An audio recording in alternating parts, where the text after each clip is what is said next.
Alors bonjour à tous, dans cette vidéo nous allons travailler sur la proportionnalité avec une application de la proportionnalité qui est l'augmentation et la réduction.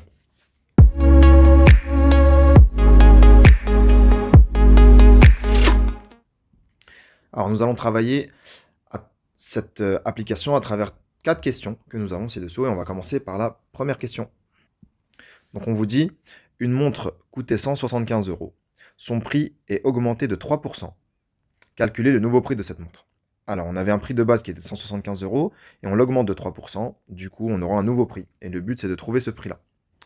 Alors, pour résoudre cet exercice, nous pouvons utiliser la formule suivante, donc augmenter. Si on veut augmenter d'un certain nombre de pourcentages, il suffit de prendre le nombre et de le multiplier par 1 plus, alors ici j'ai mis un P, P sur 100, P qui représente le pourcentage. Donc dans notre cas ici, on a une montre qui coûte 175 euros. On sait que son prix l'augmente de 3%, du coup on est dans une augmentation. Pour trouver le nouveau prix, il suffit de multiplier l'ancien prix par 1 plus, et au lieu du P, nous allons mettre 3. On va mettre le pourcentage, justement, 3 sur 100. Donc c'est ce que l'on va faire tout de suite. Donc on prend l'ancien prix, donc 175 euros, que l'on va multiplier par 1 plus 3 sur 100. Ce qui nous donne 180 euros et 25 centimes. Donc le nouveau prix de cette montre est de 180 euros et 25 centimes, après l'augmentation de 3%. Donc voilà, ici il suffit juste d'appliquer la formule. Si parmi vous il y en a certains qui oublient cette formule, on peut toujours utiliser un petit tableau de proportionnalité, comme dans la vidéo précédente sur le pourcentage. On peut utiliser toujours cette méthode-là pour obtenir le même résultat. On passe maintenant à la deuxième question. La deuxième question, c'est des baskets coûtent 60 euros. Son prix est diminué de 40%. Calculez le nouveau prix des baskets. Alors cette fois-ci, on a une diminution. Donc on a un prix de base et on va diminuer ce prix de 40%. Donc on va utiliser cette formule-là. La formule, c'est quoi? C'est que pour diminuer un prix, il suffit de prendre le prix et de le multiplier pareil par quasiment la même chose, mais cette fois-ci c'est 1 moins P sur 100. P qui représente le pourcentage. Donc ici, le P, on va le remplacer par 40%, vu qu'on diminue de 40%. Cela va donner le calcul suivant.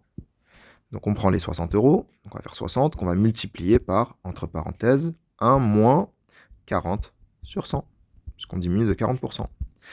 On utilise notre calculatrice et on obtient 36 euros. Le nouveau prix des baskets est donc de 36 euros. Donc on voit bien qu'on a une diminution. On est bien passé de 60 euros à 36 euros. Et pareil, on peut aussi le résoudre avec un petit tableau en faisant la méthode du produit en croix. Mais là, j'ai préféré vous montrer ces deux petites questions avec l'application directe de la formule d'augmentation et la formule de diminution. On passe maintenant à la troisième question. La troisième question est un commerçant diminue ses prix de 8%. Une télévision coûte, après réduction, 552 euros. Combien coûtait-elle avant? Alors là, c'est un peu plus technique.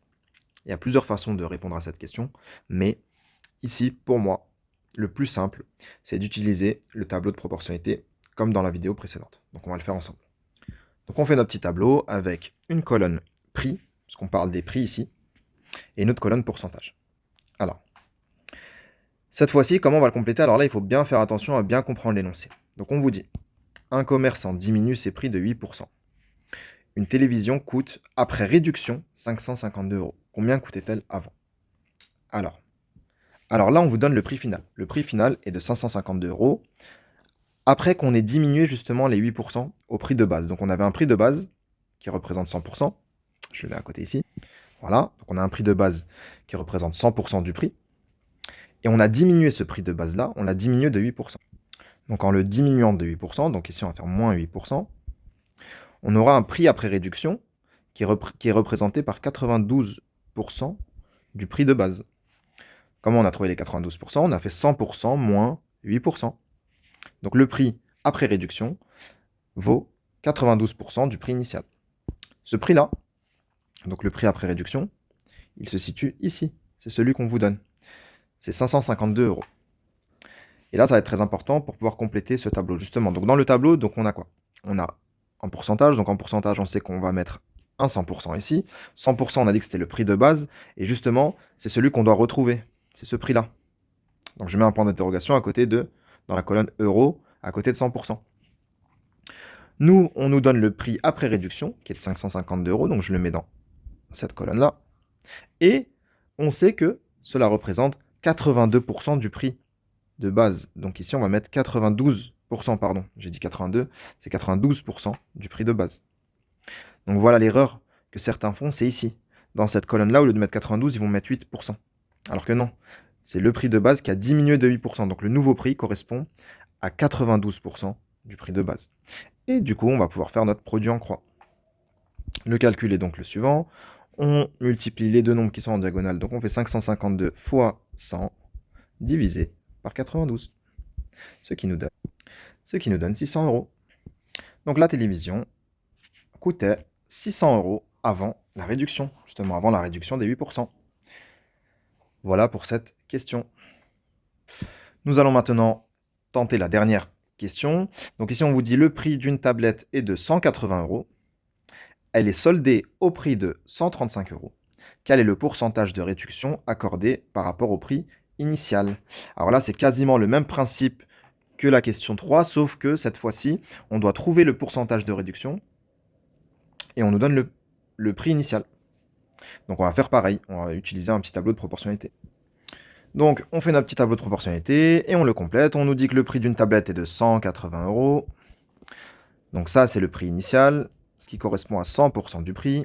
Elle est soldée au prix de 135 euros. Donc on a un nouveau prix qui est de 135 euros. Et notre but, c'est de trouver donc, le pourcentage de réduction accordé. Donc là, on va essayer déjà de trouver combien représente 135 euros en pourcentage. Donc on va faire un produit en croix. On va multiplier la diagonale, donc 135 fois 100, que l'on va diviser par 180, ce qui nous donne 75%. Alors là, attention, 75%, cela veut dire que 135 euros correspond à 75% du prix initial, mais ce n'est pas la réduction n'est pas de 75%, attention. Donc on avait un prix de base qui était de 100%, on l'a diminué d'un certain nombre de pourcentages, et le nouveau prix représente 75% du prix initial. Donc pour avoir la réduction, il suffit de faire 100% moins 75%, ce qui nous donne 25%. Donc là, nous avons le résultat. Le pourcentage de réduction accordé est de 25%. Donc voilà. Voilà pour ces exercices. J'espère que cela va vous aider ou vous a aidé à mieux comprendre comment on effectue des augmentations et des réductions avec des pourcentages. Et on se retrouve à la prochaine vidéo. Merci. Pour encore plus de maths, n'hésite pas à t'abonner à la chaîne, à voir d'autres vidéos et à visiter le site formatmath.fr. Allez, à plus!